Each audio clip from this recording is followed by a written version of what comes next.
നമസ്കാരം. ഭീകരതയ്ക്കെതിരായ പോരാട്ടത്തിൽ ഇസ്രായേലിന് ഇന്ത്യയുടെ പൂർണ്ണ പിന്തുണയെന്ന് പ്രധാനമന്ത്രി നരേന്ദ്രമോദി.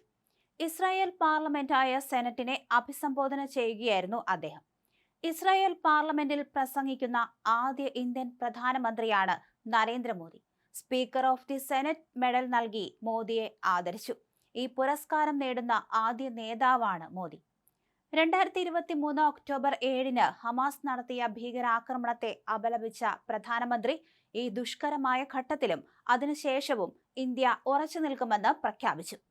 ഹമാസ് ആക്രമണത്തെ 26/11 മുംബൈ ഭീകരാക്രമണത്തോടാണ് അദ്ദേഹം ഉപമിച്ചത്. ഒന്നിനും ഭീകരതയെ ന്യായീകരിക്കാനാവില്ല. സാധാരണക്കാരെ കൊലപ്പെടുത്തുന്നതിന് ഒരു കാരണവും മതിയാകില്ല. ഇന്ത്യയും ദീർഘകാലമായി ഭീകരതയുടെ ഇരയാണ്.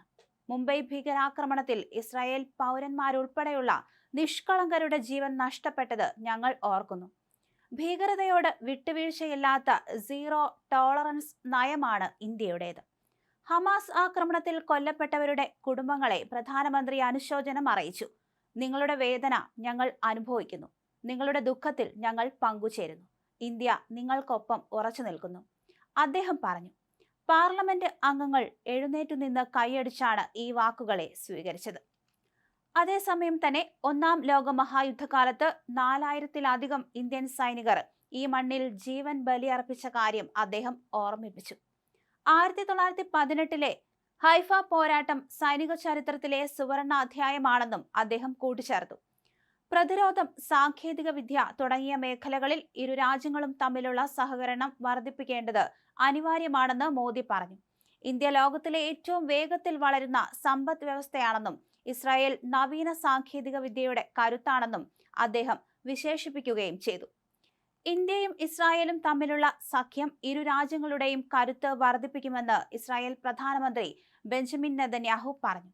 സിന്ധു നദീതട സംസ്കാരവും ജോർദാൻ താഴ്വരയും തമ്മിലുള്ള പുരാതനമായ ബന്ധത്തെക്കുറിച്ചും അദ്ദേഹം പരാമർശിച്ചു. സെനറ്റിനെ അഭിസംബോധന ചെയ്യുന്ന ലോക നേതാക്കളുടെ പട്ടികയിൽ ഡൊണാൾഡ് ട്രംപ്, അൻവർ സാദത്ത് തുടങ്ങിയവർക്കൊപ്പം നരേന്ദ്രമോദിയും ഇതോടെ ഇടം പിടിച്ചു. മോദിയെ സഹോദരൻ എന്നാണ് നെതന്യാഹു വിശേഷിപ്പിച്ചതും.